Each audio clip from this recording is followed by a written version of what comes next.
Okay, Mr. Baker, you are first. Joe Biden got a really big boost today with this GDP report. Even Janet Yellen, which is very, very rare, took a public victory lap. She never does that. The fact that she did, do you take this as a sign of a new concerted messaging change, an effort from the White House to find a way to get through to the American people how strong the economy is?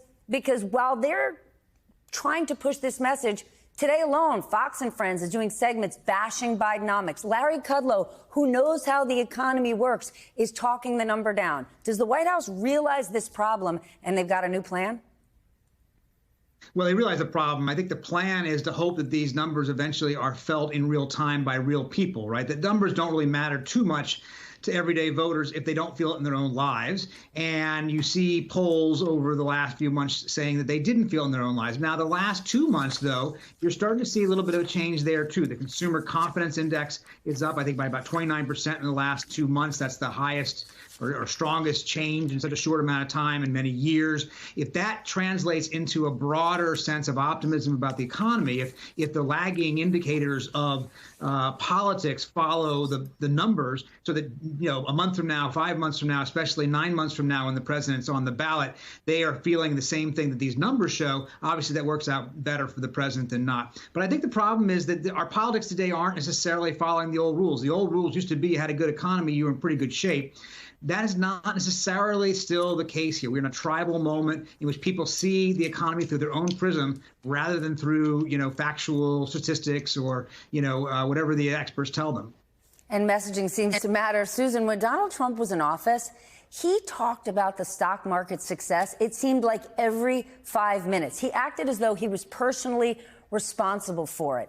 Is that why some people still seem to think my 401k was in such good shape when he was in office?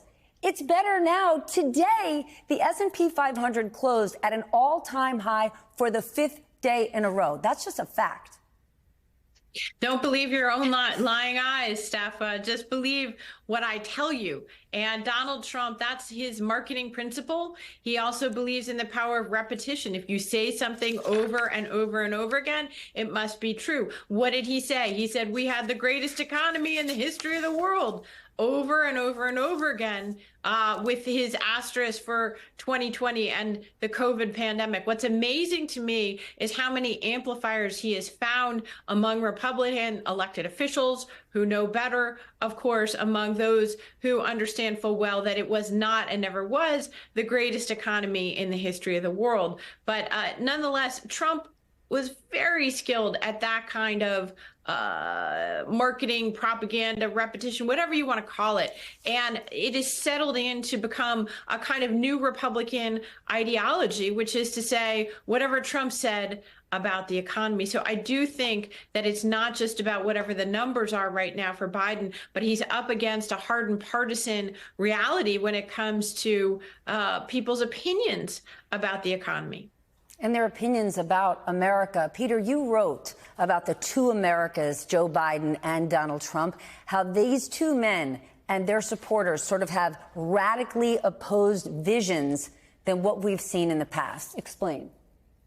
Yeah, I mean, obviously, we're used to presidential elections that represent, you know, two different ideologies, liberal, conservative, Republican, Democrat. Here you've got, first of all, the first contest between two presidents, a current and a former president, in more than a century. None of us have ever lived to see that. We haven't seen that since 1912. Second of all, each of these presidents really does represent a very, very starkly different idea of America and a sense of geographic of America, right? 44 states are so lopsided for one party or the other, they're not even really considered to be a contest this fall. That's blue America and red America right there.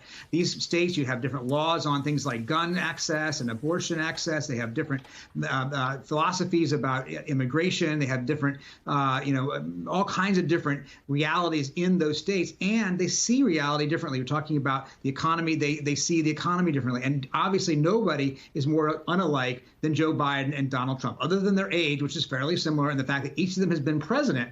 They are as unalike as possible. And I think they represent this moment in time when our country has polarized to the point that we just don't even really want to be together. We don't live together. We don't want to even respect the other side anymore. And they are the leaders, in effect, of those two different Americas. Susan, I can't guarantee that my spouse is watching right now, but I'm hoping you read Peter's piece today. What do you think? Well, of course, I agree entirely. Absolutely. I think the thing is, Donald Trump is the master, unfortunately, of alternate realities. And he set up in attacking the legitimacy of the 2020 election, even before that election took place. He laid the precursor for this moment of two Americas, right? He said, I'm going to continue to be the president of Red America, regardless of the outcome of the election. That has been his behavior. I think it's very interesting as a marketing professional, right, that he insists that his supporters and his staff and his retainers and his followers still refer to him as the president. There was this really revealing moment in the courtroom today in New York when his lawyer said, I called President Trump, and was corrected. No, he's in the courtroom. He's citizen. He's Donald Trump. He's not the current president, but he set it up as if he is literally the president of Red America in juxtaposition to the legitimate president of the whole country, but who he considers only the president of Blue America. I think it's a really important and kind of tragic dynamic for the country right now. Let's talk about Donald Trump taking this stand today. Barbara, what was the point, and what does the jury get out of his testimony? It's really interesting, Stephanie, because the only issue before this jury in this case is the damages. The judge has already found that Donald Trump defamed E. Jean Carroll. And so his testimony should have been restricted only to damages. There were a lot of parameters and a lot of rules about what his testimony was, but they got him on the stand just to say he stands by everything in his deposition. That really opens the door now for his lawyer to be able to argue anything that's contained within that deposition. So in many ways, it's a chance for Donald Trump to relitigate liability and just put that idea in the jury's mind. So even though their verdict is going to be limited to a number, the fact that Donald Trump is now on record denying these things could give some suggestion to them that that number ought to be zero. So I think that he got away with one here by testifying. Then I want you just to explain to our audience, basically I said it before, but one of the only things he said on the stand today was, I just wanted to defend myself, my family, and frankly, the presidency. Explain to our audience why the judge would order that statement be removed. So again, this case is only about damages. And so if his motive, why he's defending things, the fact that he made a statement that he still submits is true, none of that is relevant here to this case. This case is all about numbers. So I think once he got that statement in and he continued, the judge was done with him. That's enough. Cross-examination, I think the whole testimony lasted about 4 minutes. And so it was clear he was not going to play by the rules that the judge had set forth. He was just trying to squeeze in whatever he could say. But not only, I think, does this demonstrate Donald Trump's inability to follow the rules in the courtroom, but I think especially by the way he continues to defame E. Jean Carroll in social media posts and publicly, I think he wants to demonstrate to his supporters that he's above the law. I think he's calculated that whatever he has to pay in this case, he'll pay. He'll crowdsource and fundraise off of it and make as much money as he has to pay.